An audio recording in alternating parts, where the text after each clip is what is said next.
Single phase full wave diode bridge rectifier with RL lot.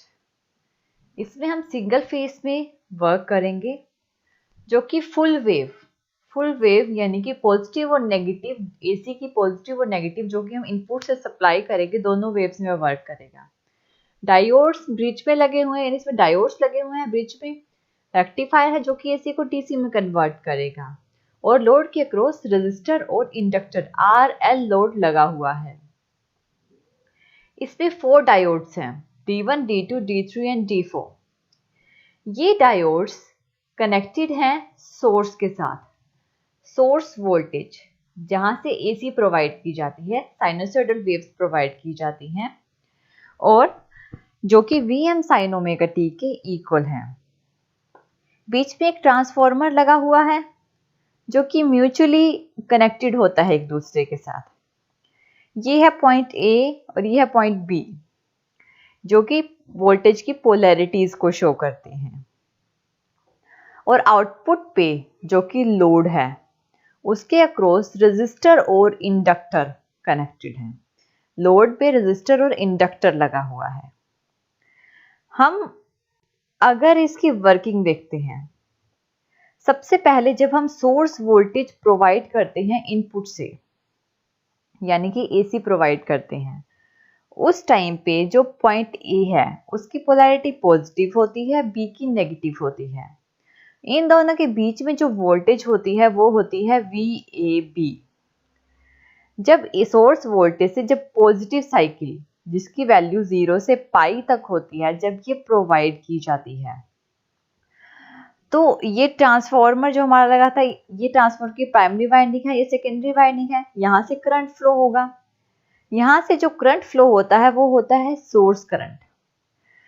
जब positive half cycle जाती है तो उस टाइम पे डायोड 1 और डायोड 2 कंडक्ट करते हैं, फॉरवर्ड बायस होते हैं। लेकिन डायोड 3 और डायोड 4 इस टाइम पे रिवर्स बायस होते हैं।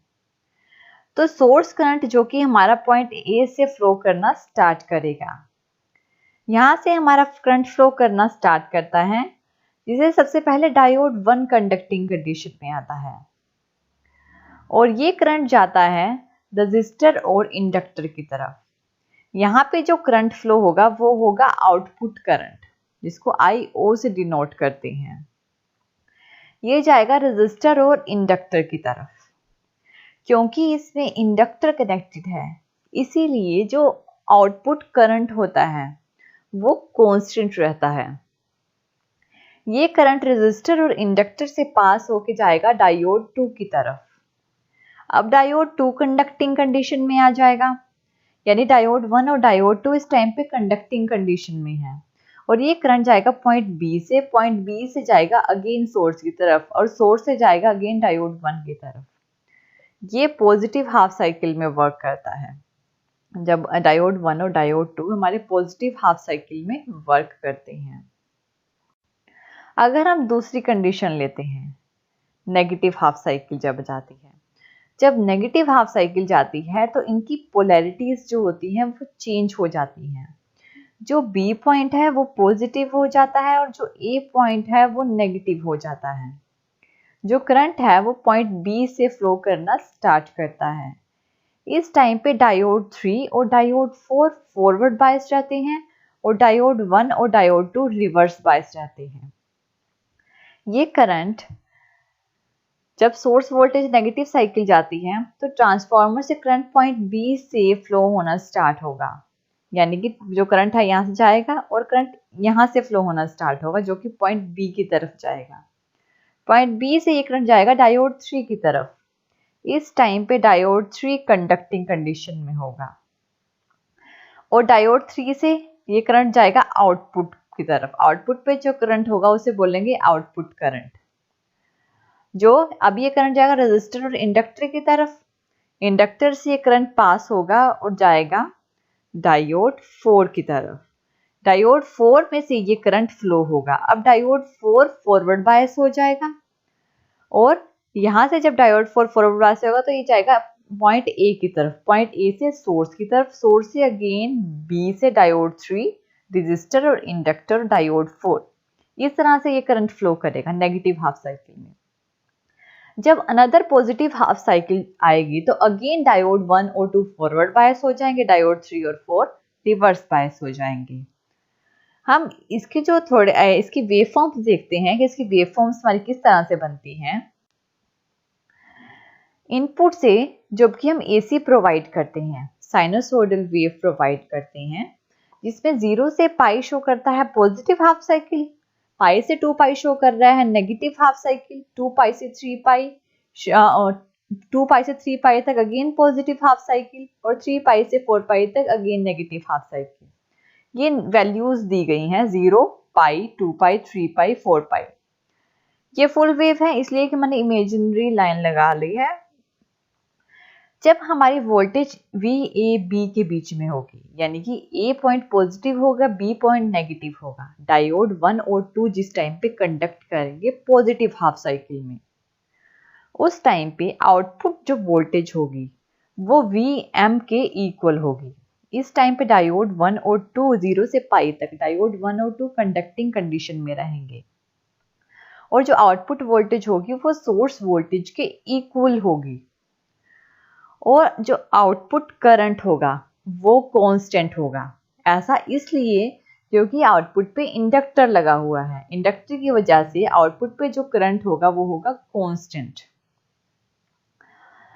और जो डायोड के क्रॉस जब पॉजिटिव हाफ साइकिल जाएगी तो डायोड 1 और 2 कंडक्ट करेंगे, यानी डायोड 1 इस टाइम पे कंडक्टिंग कंडीशन में होगा, यानी डायोड 1 के अक्रॉस करंट फ्लो होगा, तो डायोड 1 के अक्रॉस करंट फ्लो होगा और उतना ही करंट होगा जितना आउटपुट पे होगा, उतना ही करंट डायोड 1 के अक्रॉस फ्लो होगा। अब जो सोर्स करंट है वो भी हमारा वैसे ही होगा जैसे कि आउटपुट करंट है, डायोड 1 करंट है, वैसे ही हमारा सोर्स करंट ये कांस्टेंट रहेगा, क्योंकि इंडक्टर की वजह से करंट का होता है कांस्टेंट हो जाता है। नेक्स्ट नेगेटिव हाफ साइकिल में इस टाइम पे जो पोलैरिटी है वो पॉइंट A और B वो चेंज हो जाएगी, B पॉइंट पॉजिटिव हो जाता है और A पॉइंट नेगेटिव हो जाता है। पाई से 2 पाई के बीच में इस टाइम पे डायोड 3 और 4 कंडक्टिंग कंडीशन में होते हैं, तो आउटपुट के अक्रॉस वोल्टेज वैसे ही आएगी, क्योंकि नेगेटिव हाफ साइकिल में भी डायोड कंडक्टिंग कंडीशन में है, डायोड 3 और 4 कंडक्टिंग कंडीशन में होते हैं, और जो आउटपुट करंट है वो स्टिल कांस्टेंट ही रहेगा। आउटपुट करंट कांस्टेंट रहता है, ये स्टिल कांस्टेंट रहेगा, क्योंकि इस टाइम डायोड 3 और 4 कंडक्टिंग कंडीशन में है। और जो डायोड 1 के अक्रॉस जो करंट है, देखो पॉजिटिव हाफ साइकिल में डायोड 1 कंडक्ट कर रहा था, लेकिन नेगेटिव हाफ साइकिल में पाई से 2 पाई के बीच में इस वेव में डायोड 1 कंडक्ट नहीं कर रहा, इसके क्रॉस कोई करंट फ्लो नहीं हो रहा, तो डायोड 1 का जो करंट है, डायोड 1 का करंट है वो हो जाएगा 0। नेगेटिव साइकिल तक ये करंट 0 रहेगा, और जो सोर्स करंट है वो हमारा नेगेटिव में चला जाएगा, क्योंकि सोर्स से करंट फ्लो हो रहा है, क्योंकि इस टाइम पे डायोड 1 2 बेशक कंडक्ट नहीं कर रहे, 3 और 4 कंडक्ट कर रहे हैं, सोर्स से सप्लाई जा रही है और करंट भी फ्लो हो रहा है, इसलिए ये नेगेटिव में रहेंगे, माइनस आउटपुट करंट को शो करेंगे। जितनी आउटपुट करंट पॉजिटिव है उतना ही नेगेटिव में होगा, उसकी वैल्यू उसके माइनस आउटपुट करंट के इक्वल होगी।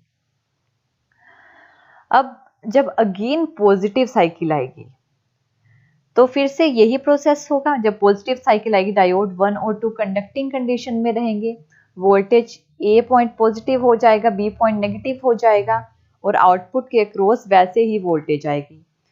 और नेगेटिव जब नेगेटिव कंडक्ट करेगा डायोड 3 और 4 कंडक्ट करेंगे, आउटपुट वोल्टेज हमारी ऐसे आएगी जैसे पहले आ रही थी, और करंट भी हमारा दोनों जैसे कि पहले कांस्टेंट था, अभी भी डायोड 1 और 2 जब कंडक्ट करेंगे आउटपुट करंट कांस्टेंट रहेगा, और जब 3 और 4 नेगेटिव हाफ साइकिल में कंडक्ट करेंगे अगेन वो कांस्टेंट रहेगा, आउटपुट करंट इसमें कांस्टेंट रहता है।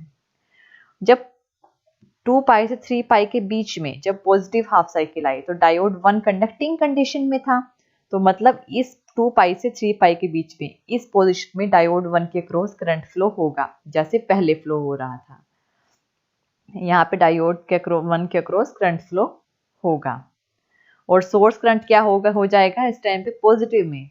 नेगेटिव हाफ साइकिल में डायोड 1 के अक्रॉस करंट फ्लो नहीं हो रहा था, इसलिए डायोड 1 के अक्रॉस करंट 0 हो जाएगा। और जो सोर्स करंट था, जब डायोड 1 कंडक्टिंग कंडीशन में डायोड 1 और 2 कंडक्ट कर रहे थे, उस टाइम पे ए पॉजिटिव था और बी नेगेटिव था, तो सोर्स करंट जो होगा अगेन पॉजिटिव में चला जाएगा। और नेगेटिव हाफ साइकिल में वो अगेन नेगेटिव में चला जाएगा। इस तरह से हमारा ये जो वेव फॉर्म्स है ये क्रिएट होती हैं। ये देखिए, इसमें जो करंट है, डायोड का करंट है, सोर्स करंट है, ये कांस्टेंट लिए हुए हैं। ये ऐसा इसलिए क्योंकि इसमें इंडक्टर कनेक्टेड है। इंडक्टर की वजह से करंट क्या होता है, कांस्टेंट हो जाता है। और ये है हमारा full wave rectifier with RL load. Thank you.